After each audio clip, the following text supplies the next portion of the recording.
दोस्तों, आज के इस एपिसोड में हम एक ऐसे भौतिक घटना को सुनेंगे जो न सिर्फ वास्तव में किसी के साथ घटा था, बल्कि वो सभी अद्भुत घटनाएं आज भी उनके साथ होते हैं।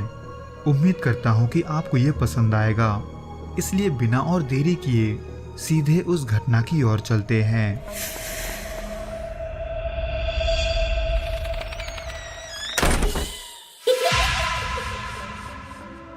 दोस्तों, ये जो घटना है वो असल में भोपाल में रहने वाली एक लड़की यानी कि प्रिया के साथ घटा था। इसलिए इस घटना को अच्छे से समझने के लिए हम इसे प्रिया के पॉइंट ऑफ व्यू से ही सुनेंगे, जो कहती है, जब मेरे पापा छोटे थे तब उनके पिता की यानी कि मेरे दादाजी की अकाल मृत्यु हो गई थी। इसी वजह से मैंने भी अपना सारा बचपन अपने दादी के साथ ही गुजारा। हालांकि हमारे घर का माहौल कुछ ठीक नहीं था। मेरे बचपन से ही हमारे घर में हमेशा ही झगड़ा होता था। इतना कि एक दिन उन्हीं झगड़ों से तंग आकर पापा ने ये डिसाइड किया कि अब वो इस घर में नहीं रहेंगे।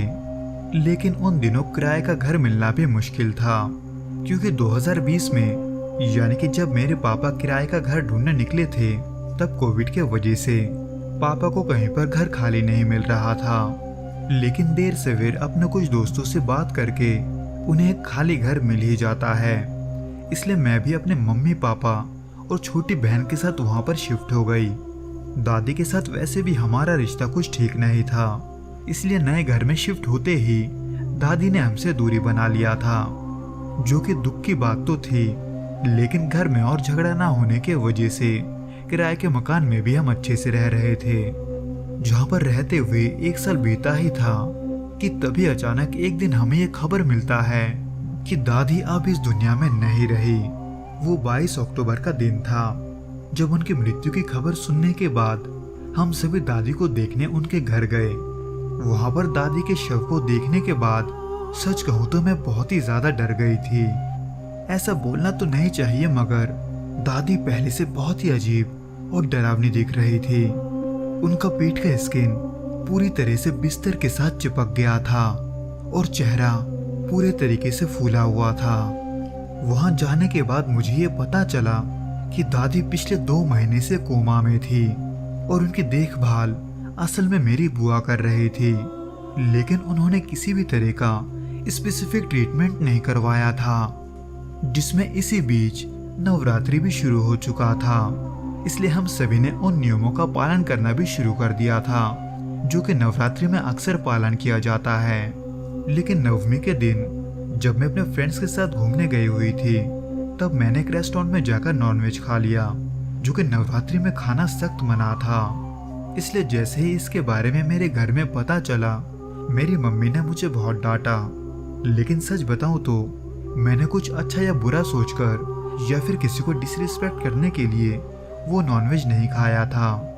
लेकिन इन सब के तकरीबन 3 से 4 महीने बाद हमारे घर में कुछ अद्भुत घटनाएं शुरू हो चुके थे, जिसका शुरुआत मेरे साथ ही होता है। एक बार रात के वक्त जब मैं अपने रूम में सो रही थी, तब मुझे ऐसे लगा जैसे मेरे बगल में कोई लेटा हुआ है और मेरे तरफ ही देख रहा है, क्योंकि मैं उसके गर्म सांसों को खुद पर महसूस कर पा रही थी। वो क्या था ये मुझे पता नहीं था, लेकिन उसके बाद से ये घटना मेरे साथ हर रोज होने लगा। इसी के वजह से मैंने डर के मारे मम्मी के साथ सोना शुरू कर दिया था। लेकिन अब मुझे अजीब अजीब सपने आने लगे थे।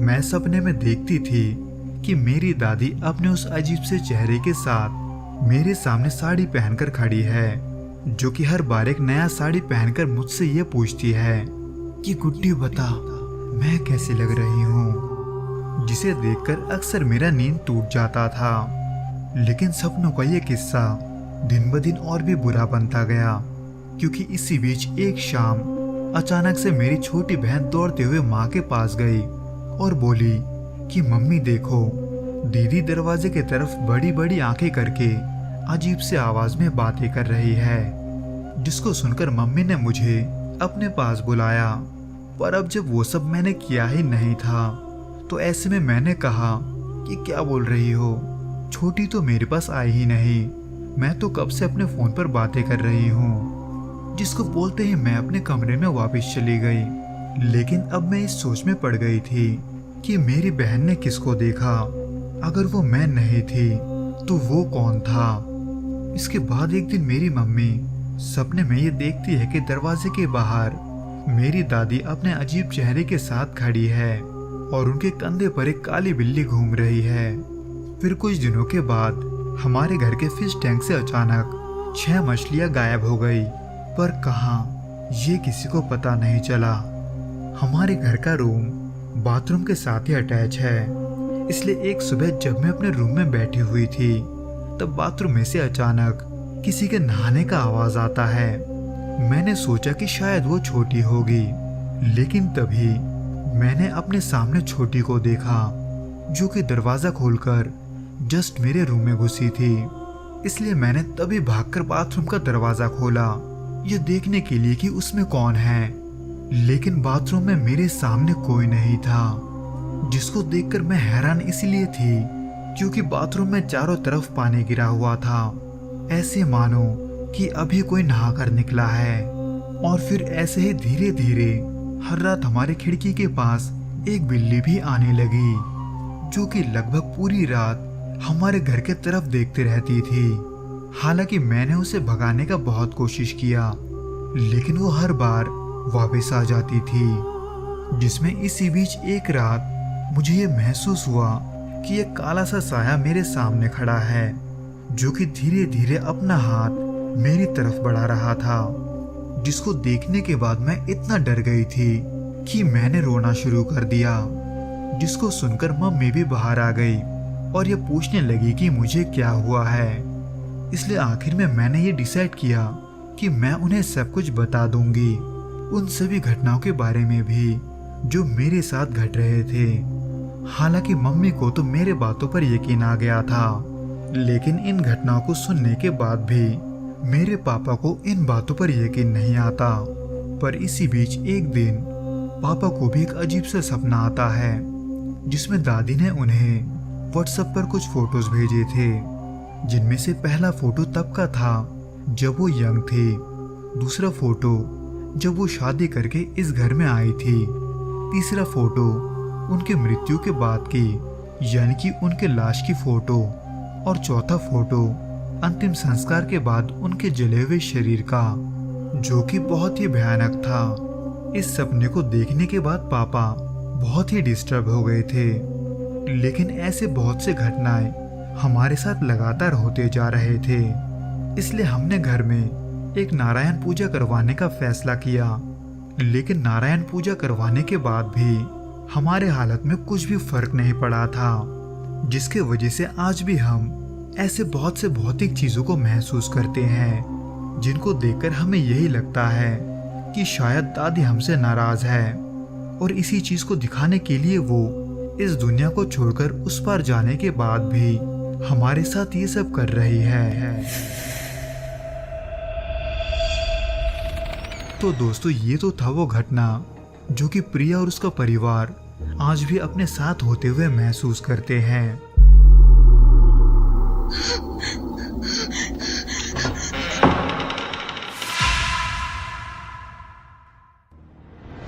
दोस्तों, ये जो घटना है वो 2001 के गर्मियों के समय अजीज नाम के एक आदमी ने खुद अपने आंखों से देखा था, जो कि मुर्शिदाबाद के एक गांव का रहने वाला है।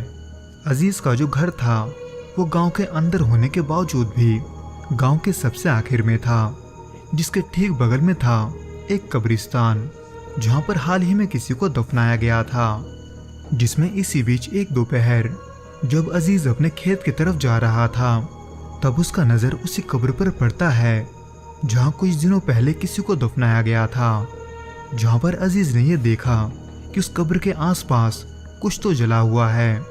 पास जाकर देखने पर उसने ये देखा कि उस कब्र के ऊपर मिट्टी के हांडी के अलावा 2-4 दिए और सिंदूर जैसा कुछ पड़ा हुआ है, जो कि अजीब तो था ही, लेकिन गौर से देखने पर अजीज ने यह देखा कि उस कब्र को सर के तरफ से हाल ही में किसी ने खोदा है, जो कि अजीज वहां के मिट्टी को देखकर यकीन से कह सकता था। इसलिए उसने इस बात को जाकर अपने गांव के मौलाना को बता दिया और फिर धीरे धीरे ये बात पूरे गांव में भी फैल गया, जिसको सुनकर सभी लोग ये दावा करने लगे थे कि किसी ने यहाँ पर किसी तरह का जादू टोना किया है, जो कि बदकिस्मती से सच भी था, क्योंकि इसके 2 दिन के बाद से ही उस आदमी के परिवार वालों ने, यानी कि जिस आदमी को कुछ दिनों पहले दफनाया गया था, उनके साथ पैरानॉर्मल गतिविधियां शुरू हो जाती है, जिसके बारे में अजीज को इसलिए पता था क्योंकि उन लोगों का घर उससे 5-7 मिनट के दूरी पर था। इसलिए उन लोगों ने, यानी कि जिनके साथ वो घटनाएं हो रहे थे, उन्होंने किसी पीर बाबा से मदद लेने की कोशिश की। हालांकि इसके वजह से कुछ दिनों के लिए सब कुछ फिर से नॉर्मल हो गया था, लेकिन उसके ठीक 7 दिनों के बाद अजीज को कब्रिस्तान की तरफ से बहुत ही गंदा बदबू आता है। तब रात के यही कोई 2 बज रहे थे। हालांकि पहले तो अजीज को ये लगा था कि शायद कोई कुत्ता या बिल्ली मर गया होगा, लेकिन अजीज ने सुबह उठकर देखा कि कब्रिस्तान के चारों तरफ भीड़ है। पर क्यों, ये देखने के लिए अजीज भी वहां पर चला गया। दोस्तों, उस दिन अजीज ने जो कुछ भी देखा वो इतना भयानक और इतना घिनौना था कि वो उसे आज भी नहीं भुला पाया। उसने वहां जाकर देखा कि जिस आदमी के कब्र के ऊपर किसी ने जादू टोना किया था, उस आदमी के मृत शरीर को ही किसी ने बाहर निकालकर उसका पेट फाड़ दिया है, जिसके वजह से उसके आसपास का जमीन खून से लाल हो रखा था। और वो जो कब्र था, उसको देखकर ऐसा लग रहा था कि मानो उसे किसी भेड़िए ने नोच नोच कर खोदा है। लेकिन इसमें सबसे ज्यादा अजीब बात यह थी कि उस आदमी को मरे हुए तकरीबन 15-20 दिन हो चुके थे। तो ऐसे में उसके शरीर से ताजे खून का निकलना, ये बात किसी के पल्ले नहीं पड़ा। इसलिए उस मृत शरीर को फिर से दफनाने के बाद अजीज और वहाँ का मौलाना एक बहुत ही बड़े पीर बाबा से मिलने गए। वो पीर बाबा, जो कि अजीज और मौलाना के बातों को सुनकर हैरान थे, वो उनकी बात मानकर उनके गांव में आने के लिए मान जाते हैं। जब वो पीर बाबा उस कब्रिस्तान में पहुंचे, तब उन्हें भी वो बदबू आता है जो कुछ दिन पहले अजीज को और बाकी गांव वालों को आया था, एकदम सड़े हुए लाश के जैसे। पर ऐसा क्यों है, ये जानने के लिए वो पीर बाबा अपने उस जिन को भेजते हैं जिसे वो काबू करते थे। जिसके बाद जाकर उस पीर बाबा को उस जिन से ये पता चला कि किसी ने ना सिर्फ यहाँ पर काला जादू किया है, बल्कि उसी काले जादू के मदद से उन्होंने घूल को बुलाया है।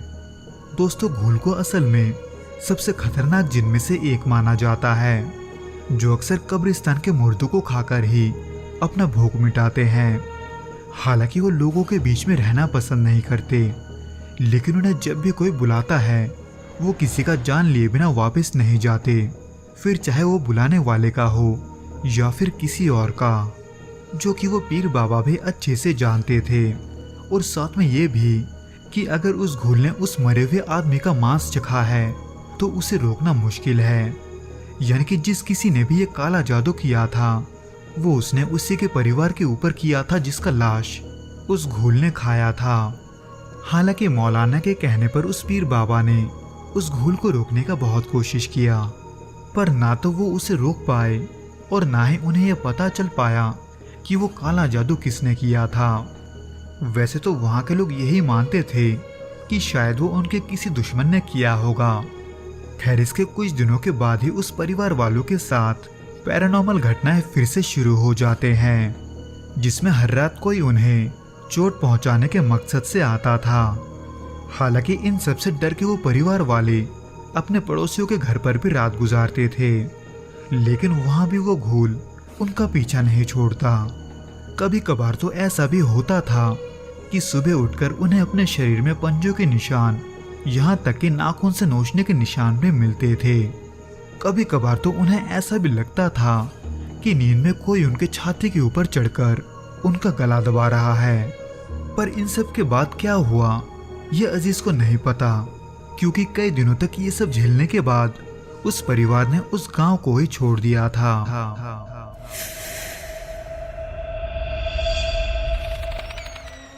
तो दोस्तों, ये तो था वो घटना जिसको होते हुए अजीज ने खुद देखा था।